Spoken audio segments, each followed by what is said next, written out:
तो देखिए, राज्यसभा में वक्फ बिल पर घंटों की लंबी बहस हुई, जिसमें तमाम पार्टियों के बड़े बड़े वक्ताओं ने अपनी बातें सदन में रखी। देर रात तक चली इस बहस में कई ऐसे वक्ता रहे जिन्होंने सबका ध्यान अपनी ओर खींचा। इस दौरान कई नेताओं के बीच रोक टोक और तीखी नोकझोंक भी दिखी। हम आपको नॉन स्टॉप कुछ नेताओं के भाषण सुनाते हैं जिन पर सबसे ज्यादा तालियां बजी। एक एक कर आप नेताओं के भाषण का छोटा हिस्सा सुनिए। शुरुआत बीजेपी के सुधांशु त्रिवेदी से।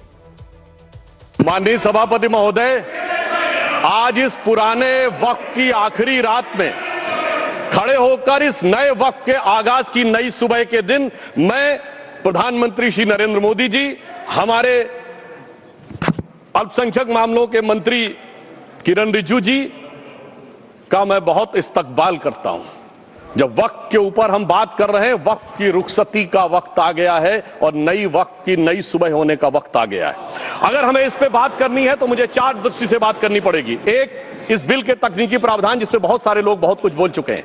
दूसरा है वक्फ की अवधारणा। तीसरी है वक्फ की राजनीति। और चौथा है वक्फ की राजनीति के नाम पर होने वाली वह सांप्रदायिक बनाम सेकुलर की राजनीति। सबसे पहले हमारे नेता सदन माननीय नड्डा जी ने बताया कि किस विस्तार के साथ इस वक्फ कमेटी ने काम किया, किस शिद्दत के साथ हमारी सरकार ने काम किया। और चाहे वक्फ कमेटी के जेपीसी के चेयरमैन हमारे उस सदन के सदस्य जगदम्बिका पाल जी रहे हो, हमारे मंत्री जी रहे हो, सबने जिस शिद्दत से काम किया है, तो उनके लिए मैं माननीय प्रधानमंत्री जी अपनी सरकार की तरफ से कहना चाहता हूं कि उन्होंने एक इबादत के भाव से काम किया है। तो मैं कहना चाहता हूं, इबादतों की तरह मैं ये काम करता हूं, अपने फर्ज को झुककर सलाम करता हूं।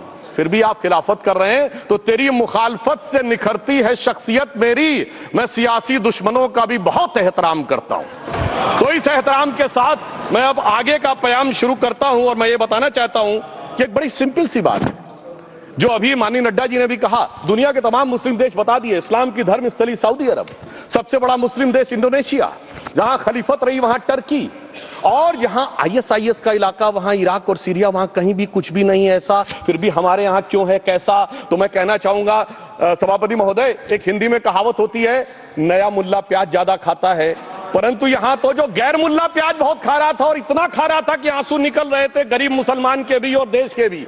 इसलिए मैं कहना चाहता हूं सभापति महोदय, अगर छोड़ दीजिए भारत की बात करिए, तो क्या ऐसी कोई शक्ति सिखों के पास है, ईसाइयों के पास है, यहूदियों के पास है, पारसियों के पास है? नहीं है। छोड़ दीजिए, इस्लाम के अंदर आइए। अगर इतना भाईचारा है तो ये सुन्नी वक्फ बोर्ड और शिया वक्फ बोर्ड अलग क्यों है मेरे भाई? जमीन पे एक दूसरे पे एतबार नहीं है, सिर्फ सियासत के लिए साथ में आने की बात है। ये भी जरा सोचने की बात है। और जो अकलियतों में भी अकलियत है, आगा खानी है, बाकी है, जो बोहरा है, उनकी तो कोई गिनती नहीं है। हमारी सरकार ने पहली बार मुस्लिम समाज के अंदर भी ईमानदारी से सबको समान प्रतिनिधित्व देते हुए एक नई सुबह के नए वक्त का आगाज किया है। इसके लिए मैं सरकार को बधाई देना चाहता हूं। और सिर्फ ऐसा ही नहीं है, मुस्लिम समाज के अनेक लोग इस प्रकार के नियमों से बहुत प्रभावित हुए और बहुत प्रताड़ित हुए, जिसके अनेक उदाहरण बहुत लोगों ने बताए होंगे। मोहम्मदन एजुकेशन सोसाइटी कोल्हापुर का केस है, ईदगाह मैदान हुबली का केस है, जिसको सुप्रीम कोर्ट ने साफ साफ उसको हुबली धारवाड़ म्युनिसिपल कॉर्पोरेशन को वापस कर दिया। अनीसा अयासा वर्सेस तमिलनाडु वक्फ बोर्ड का केस है, तेलंगाना स्टेट वर्सेस मोहम्मद मुजफ्फर का केस है, हिमाचल प्रदेश वक्फ बोर्ड वर्सेस ख्वाजा खलीलुल्लाह का केस है।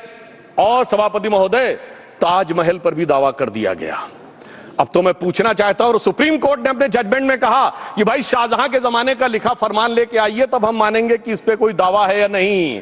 आप सोचिए कि अगर ये वक्त का कानून इसी ढंग से चला होता तो क्या होता। अभी हमारे जॉन ब्रिटास जी और मनोज झा जी ने बहुत सारी बातें बोली थी। एक प्यास की बात बोली थी, उन्होंने उड़ीसा के ग्राहम स्टोन्स का जिक्र किया था, तो उसमें तो कांग्रेस की सरकार सीबीआई की इंक्वायरी नहीं कर पाई थी। मगर जब ताजमहल का उल्लेख आता है सभापति महोदय, तो एक प्यास मुझे याद आ जाती है। जब शाहजहां जेल में था और दूर से उस ताजमहल को देखता था और उसे सिर्फ एक सुराही पानी मिलता था, और उसने औरंगजेब से कहा एक सुराही पानी और भिजवा दो, तो जानते उसने मना कर दिया। तो दुखी होकर शाहजहां ने फारसी में लिखा, ए पिसर तू अजब मुसलमानी, जे पिदरे जिंदा आप तरसानी, आफरीन हिंदुआन सदबार, जे देहंद पिदरावा मुर्दा देवम आप। मतलब तू कैसा मुसलमान है जो जिंदा बाप को पानी के लिए तरसा रहा है? तुझसे तो आफरीन 100 बार उन हिंदुओं को है जो पितृपक्ष में मरे हुए बाप को भी पानी देते हैं। और सभापति महोदय, मैं बताना चाहता हूं कि ये हमने ईमानदारी से मुस्लिम समाज के कल्याण के लिए बात की है,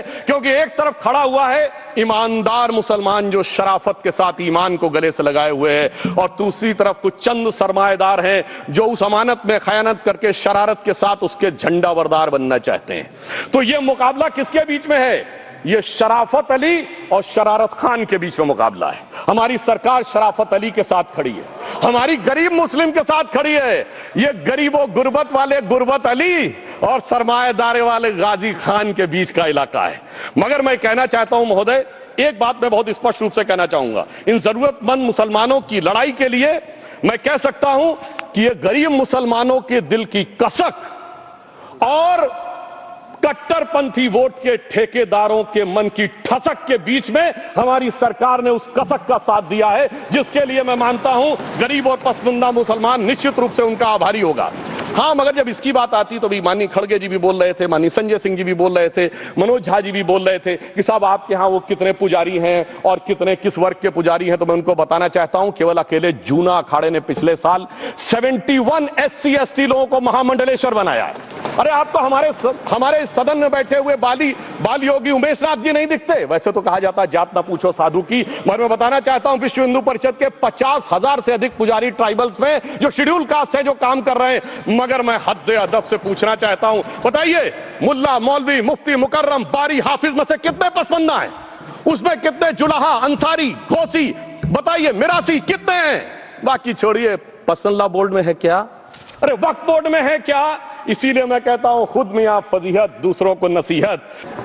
हम ही को कातिल कहेगी दुनिया, हमारा ही कत्लेआम होगा। हम ही कुएं खोदते फिरेंगे, हम ही पे पानी हराम होगा। सभापति महोदय, सन 1947 में दिल्ली की जामा मस्जिद की तारीखी सीढ़ियों पर खड़े होकर के भारत रत्न मौलाना अबुल कलाम आजाद साहब ने कहा था कि मुसलमानों कहां जा रहे हो, यह है तुम्हारा मुल्क, यहां तुम्हारे आबाओ अजदाद की कब्रें हैं। उस वक्त मौलाना आजाद की ये सदाएं सुन करके लोगों ने अपने सरों की गठरियां उतार करके रख दी थी। आज उसी दिल्ली में मौजूद देश की संसद में एक बिल आया है जो हमसे उसी जामा मस्जिद की सीढ़ियों के सबूत मांगेगा, जो उन्हीं सीढ़ियों के पास अपनी कब्र में सोए हुए मौलाना आजाद को फिर से कब्र से सदा देनी पड़ेगी कि ये जो कब्र है वो मेरी कब्र है, ये किसी सरकार की जागीर नहीं है। सभापति महोदय, मैं वक्फ कानूनों में किए जा रहे संविधान विरोधी बदलावों के खिलाफ बोलने के लिए खड़ा हुआ हूं। संविधान का आर्टिकल 14 हो, 29 हो, 30 हो, चीख चीख कर कहता है कि देश में सब बराबर के हकदार हैं। आर्टिकल 26 कहता है कि सबको अपने अपने मजहबी कामों के लिए मंदिर, मस्जिद, गिरजाघर, गुरुद्वारों का निर्माण करने का हक है और उसका रखरखाव का भी हक है। लेकिन डॉक्टर बाबा साहब अंबेडकर के संविधान को हर दिन कुचलने वाली ये सरकार देश के मुसलमानों से नफरत में इतनी अंधी हो गई है कि खुलेआम देश की संसद में देश सरकार के माइनॉरिटी मिनिस्टर साहब और होम मिनिस्टर साहब झूठ बोलते हैं और देश को गुमराह करते हैं, झूठ शब्द असत्य बोलते हैं। सरकार ने इस बिल का नाम उम्मीद रखा है। मंत्री जी कल से इसे देश के मुसलमानों के लिए नई उम्मीद बता रहे हैं। नहीं मंत्री जी, न तो ये बिल मुसलमानों के लिए नई उम्मीद है और न ही उम्मीद की नई किरण। सभापति महोदय, भाजपा ने पूरे देश में वक्फ के नाम पर कई सारे झूठ फैलाए हैं।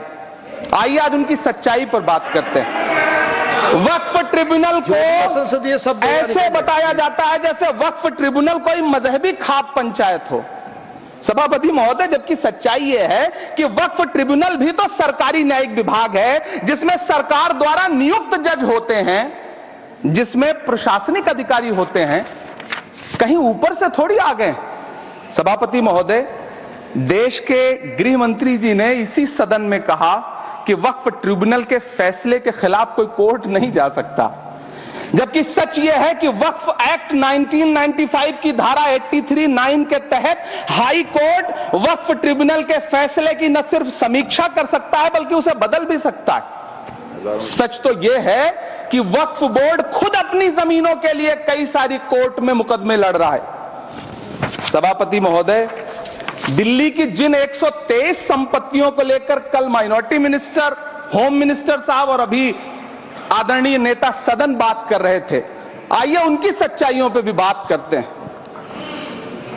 1911 में जब अंग्रेजी हुकूमत ने कोलकाता के बजाय दिल्ली को राजधानी बनाने का फैसला किया, तो रायसीना हिल्स के चारों तरफ जो मुसलमानों की ढेर सारी जमीनें थी उनको एक्वायर किया गया और लुटियन को इसकी तामीर की जिम्मेदारी सौंपी गई।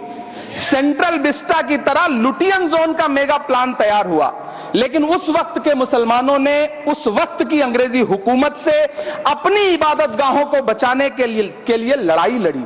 मामला ब्रिटिश गवर्नमेंट तक पहुंचा। तब यह तय हुआ कि वो जो धार्मिक स्थल हैं उन्हें जस का तस रहने दिया जाएगा।